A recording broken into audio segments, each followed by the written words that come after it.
Hi hello నమస్తే, welcome back to Suman TV. ప్రస్తుతం స్టూడియోలో ఉన్నారు వైస్ ప్రెసిడెంట్ ఆఫ్ సెల్బే కృష్ణప్రసాద్ గారు. సార్తో మాట్లాడదాం. నమస్తే సార్. నమస్తే నవీన గారు. వన్ డే ఉంది మనకి, ఆగస్ట్ 15, 78th ఇండిపెండెన్స్ సెలబ్రేట్ చేసుకోబోతున్నాం మనం. సో మరి దాని గురించి మాట్లాడుకుంటే ఎలా ఉన్నాం మనము? 78 years కంప్లీట్ అయిపోతున్నాయి మనకి ఫ్రీడమ్ వచ్చి. సో ఎంత డెవలప్ అయ్యాము గ్రోత్ పరంగా చూసుకుంటే, వీటి గురించి మీరు ఏమైనా మాట్లాడతారా సార్? ముందుగా సుమన్ టీవీ ప్రేక్షకులకు అండ్ అశేష భారతదేశ ప్రజానికానికి నా 78th ఇండిపెండెన్స్ డే శుభాకాంక్షలు. నవీన గారు, మన భారతదేశానికి ఇండిపెండెన్స్ అనేది చాలా పెద్ద పండుగ అండి. సో హిందువులకి బోల్డని పండుగలు ఉన్నాయి, ముస్లింలకి పండుగలు ఉన్నాయి, క్రిస్టియన్స్ పండుగలు ఉన్నాయి. సో బట్ అన్ని రకాల మతాలకి అశేష భారతదేశ ప్రజానికానికి స్వాతంత్రం అనేది గొప్ప పండుగ అండి. So it's really happy moment and డెఫినెట్గా it's a great achievement. Okay, so 78th independence day. So ఎంతోమంది వాళ్ళ లైఫ్స్ని సాక్రిఫైస్ చేసి ఓకే మన దేశానికి బ్రిటిష్ పాలకుల నుంచి మనల్ని బంధ విముక్తులు చేశారు. So it's a great achievement. Over a period of time మనం గ్రో అవుతూ వస్తున్నాము.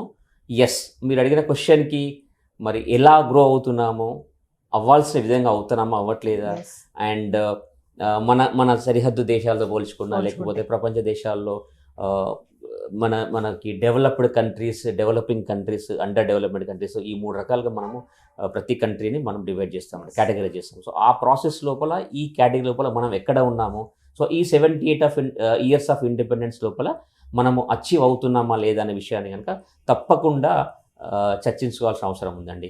సార్, ఇప్పుడు చూస్తే మనకి స్వతంత్రం వచ్చింది 1947, చైనాకి 1949, అంటే మధ్యలో 1 year గ్యాపే ఉంది. బట్ అంటే వాళ్ళతో కంపేర్ చేసుకుంటే మనం ఎంత డెవలప్ అయ్యామనుకుంటున్నారు, అంటే టెక్నాలజీ పరంగా కానీ ఏ పరంగా చూసుకున్నా? ఎస్, చైనా ఇండియా రెండింటిని వాళ్ళ గ్రోత్ రేట్ కంపేర్ చేసుకుంటే డెఫినెట్గా అది చాలా పెద్ద సబ్జెక్టు. మనం దాని గురించి చాలా కూలంకుషంగా చర్చించాల్సి ఉంటుంది. ఒక కొద్ది కాలం కనుక అంటే కాసేపు మనం చైనాతో కంపేర్ చేసుకుంటే ప్రాబబ్లీ ఈ హ్యాపీ మూమెంట్లో మనం కొద్దిగా డిసప్పాయింట్ అయ్యే అవకాశం ఉంది. కాబట్టి కాసేపు విత్ యువర్ పర్మిషన్ చైనా వాళ్ళతో కంపేర్ చేసుకోవడం పక్కన పెట్టేసేసి మనం ఈ లాస్ట్ 78 years లోపల ఎలా గ్రో అయ్యాము అని ఒకసారి మీకు చెప్తాను, చిన్న clarity. For example, before independence అంటే ఆల్మోస్ట్ వాళ్ళు ఒక 200 సంవత్సరాల పైగా వాళ్ళు బ్రిటిష్ వాళ్ళు మనకు పాలించినప్పుడు వి వర్ లూటెడ్ ఇన్ ఎవ్రీ పారామీటర్. యాక్చువల్గా భారతదేశం అనేది 1800s 1700s లోపల గ్లోబల్ జీడిపికి మన కంట్రిబ్యూషన్, ఇండియా కంట్రిబ్యూషన్ 37% ఉండేది. సో అంటే it is very very wealthy and rich country compare to all world countries. అటువంటి దాన్ని అన్ని రకాలుగా వాళ్ళు లూటీ చేసి వెళ్ళినప్పుడు ఆ టైం లోపల నిరక్షరాస్యత, ఇల్లిటరసీ, అన్ఎంప్లాయ్మెంట్ చాలా దారుణంగా ఉండే పరిస్థితి. సో ఆ టైం లోపల అప్పుడు ఉన్న మన గవర్నమెంట్ ఎవరైతే న్యూలీ ఫార్మ్డ్ గవర్నమెంట్ ఉన్నారో వాళ్ళు they have taken very good initiatives and they did many development activities. So ఆ ప్రాసెస్ తీసుకుంటే కనుక ఈరోజు to speak some few things of few good things about the country. Literacy rate, మన అక్షరాస్యత శాతం చాలా బాగా పెరిగింది, which is around 78%. And most importantly దాంతోపాటుగా ఇనిషియల్ డేస్లో అగ్రికల్చర్ మీద ఫోకస్ చేశారు. దాని గురించి వాళ్ళు ప్రాజెక్ట్స్ కన్స్ట్రక్షన్ చేశారు, రిజర్వాయర్స్ కన్స్ట్రక్షన్ చేశారు. తర్వాత we started focusing on manufacturing units, తర్వాత టెక్నాలజీ. సో ఈ ప్రకారం తీసుకుంటే కనుక మన వాళ్ళు అంటే ప్రపంచం ఏ రకంగా మూవ్ అవుతూ పోతుందో వాళ్లకు ధీటుగా ఖచ్చితంగా మన వాళ్ళు కూడా రకరకాల డెవలప్మెంట్ యాక్టివిటీస్ చేస్తూ పోతున్నారు. దాంట్లో భాగంగానే ఈరోజు తీసుకుంటే నేను చెప్పిన ప్రకారంగా literacy rate which is very very important, సిగ్నిఫికెంట్గా గ్రో అవుతూ వస్తున్నది. సెకండ్ పాయింట్, మోస్ట్ ఇంపార్టెంట్లీ ఇవాళ కంప్లీట్ ప్రపంచం అంతా టెక్నాలజీ వైపు మూవ్ అవుతున్నది. సో టెక్నాలజికల్ అడ్వాన్స్మెంట్ ఉంటేనే మనం గ్రో అవుతాం. సో టెక్నాలజికల్ అడ్వాన్స్ తీసుకుంటే కనుక ఈరోజు మనది మొబైల్ డేటా పెనట్రేషన్ చాలా పెరిగింది. ఒక 15 సంవత్సరాల కింద తీసుకుంటే అంటే అరౌండ్ 2005-2008 టైంలో చూసుకుంటే కనుక మన mobile population density was around 6 to 7%. Today it is more than 70%. అంటే టెక్నాలజికల్ పరంగా కూడా మనకి గ్రోత్ అనేది వస్తూ ఉంది. అండ్ డేటా అంటే మనం నెట్వర్క్ యూజ్ చేసి చూస్తారు కదా, అది చాలా ఇంపార్టెంట్ ఉంది. సో అది కూడా రూరల్ పెనిట్రేషన్ కూడా బాగా పెరిగింది. సో టెక్నాలజికల్గా తీసుకుంటే కూడా మన India par with, if not par with, but సిగ్నిఫికెంట్గా గ్రో అవుతూ వస్తున్నారు. సో టెక్నాలజీ పరంగా చూసుకుంటే Yeah. మరి చాలా వచ్చింది టెక్నాలజీ యూజ్ చేస్తున్నారు. Yeah. ఎంతవరకు మనం యూజ్ చేస్తున్నాం అంటే మన యంగ్స్టర్స్ కానీ ఇప్పుడు జనరేషన్ వాళ్ళు కానీ చూసుకుంటే మనకున్నటువంటి టెక్నాలజీని అసలు యూజ్ చేస్తున్నారు అంటారా? సో టెక్నాలజీ అంటే చాలా బ్రాడ్ సెన్స్లో మనం దాన్ని అనలైజ్ చేయాల్సి ఉంటుంది. జనరల్గా ఒక కామన్ మ్యాన్ ఆలోచన విధానం ఏముంటుంది, టెక్నాలజీ అంటే ఒక మొబైల్ హ్యాండ్సెట్ ఏమో అనుకుంటారు. నా చేతిలో ఒక మొబైల్ హ్యాండ్సెట్ ఉంది, సో అది టెక్నాలజీ అనుకుంటారు. టెక్నాలజీ ఇన్ ఎవ్రీ ఆస్పెక్ట్లో, ఫర్ ఎగ్జాంపుల్ తీసుకుంటే కనుక అగ్రికల్చర్ ఉందండి. అగ్రికల్చర్ కూడా ఇవాళ టెక్నాలజీ ఇన్ఫ్లుయెన్స్ చేస్తున్నది. అంటే మనకి రాబడి అంటే దిగుబడి అంటారు. ఆ దిగుబడి సంవత్సరానికి 2 పంటలు తీస్తామా, 3 పంటలు తీస్తామా, ఇది కేవలం సాయిల్ యొక్క క్వాలిటీ కాకుండా, ఫార్మర్ యొక్క కేపబిలిటీస్, స్కిల్స్ కాకుండా, technology is going to play vital role to increase the yield of the agriculture. So దాంట్లో మనం పరిశీలించాల్సి వస్తుంది. నెక్స్ట్ హెల్త్ ఒకప్పుడు మనకి మన నాటు వైద్యాలను ఉండేది, అండ్ వెరీ వరల్డ్ యాక్సెప్టెడ్ ఆయుర్వేదం ఉంది, హోమియోపతి ఉంది, అలోపతి ఉంది. సో వైద్యంలో అంటే మన హెల్త్ రిలేటెడ్లో కూడా టెక్నాలజీ ఏ రూపంగా ఉపయోగపడుతున్నది. అంటే ఒక మనిషికి ఎటువంటి వ్యాధులు వస్తున్నాయి, ఎటువంటి డిసీజ్ వస్తున్నాయి, వాటిని ఐడెంటిఫై చేయడం, వాటిని డయాగ్నోస్ చేయడము, అట్ ద సేమ్ టైం వాటికి సంబంధించిన ట్రీట్మెంట్కి కూడా technology. Similar if you take ఎడ్యుకేషన్లో కూడా టెక్నాలజీ ఉండబోతుంది. ఒకప్పుడు మనము మామూలు టెక్స్ట్ బుక్స్ వాడేవాళ్ళం, ఇవాళ డిజిటల్ ప్లాట్ఫామ్ చదువుతున్నారు. అంటే టెక్నాలజీ అనే దాన్ని మనం ఒక రంగానికి పరిమితం చేయలేము. ప్రతి రంగంలో అంటే ఒక మనిషి మార్నింగ్ లేచిన దగ్గర నుండి నైట్ సాయంత్రం పడుకునే వరకు ఆయనకు ఎటువంటి కార్యక్రమాలు, ఎటువంటి యాక్టివిటీస్ ఇన్వాల్వ్ అవుతారో ప్రతి యాక్టివిటీ లోపల టెక్నాలజీ అవసరం ఉంటుంది. సో కాబట్టి ఆ ప్రకారంగా తీసుకుంటే కనుక yes, we are aligning our self. మనం అలైన్ అవుతున్నాము, గ్రో అవుతున్నాము, కానీ ఇంకా చాలా ముందుకు పోవాల్సింది ఉంది.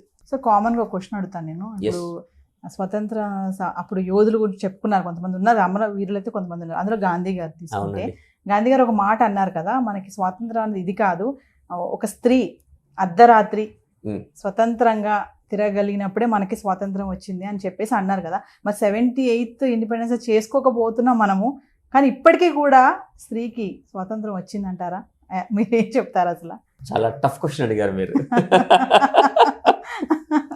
అంటే ఏ విధంగా చూసుకున్నా, ఆల్ రౌండ్లో చూసుకున్నా ఆ ఫ్రీడమ్ ఎనాలిసిస్ అనేది కామన్గా అయితే ఇప్పుడు ప్రజెంట్ ఉమెన్స్ పట్ల జరిగే అట్లా చూసుకుంటే. సో మీరు అడిగిన క్వశ్చన్కి కొద్దిగా లోతుగా మనం కనుక అనలైజ్ చేస్తే ఫస్ట్ మనము స్వాతంత్రం అంటే ఏంటో అర్థం చేసుకోవాలి. స్వాతంత్రం అంటే ఏంటో అర్థం చేసుకోవాలి. స్వాతంత్రం అంటే this is my perception. So I may be right to others or I may be wrong to others, but as per my perception స్వాతంత్రం అంటే, ఫ్రీడమ్ అంటే నాకు నచ్చినట్టుగా బ్రతకడము, ఇంకొక వాళ్ళకి ఇబ్బంది కాకుండా, దట్ ఈస్ స్వాతంత్రం. సో ఈ ప్రాసెస్ లోపల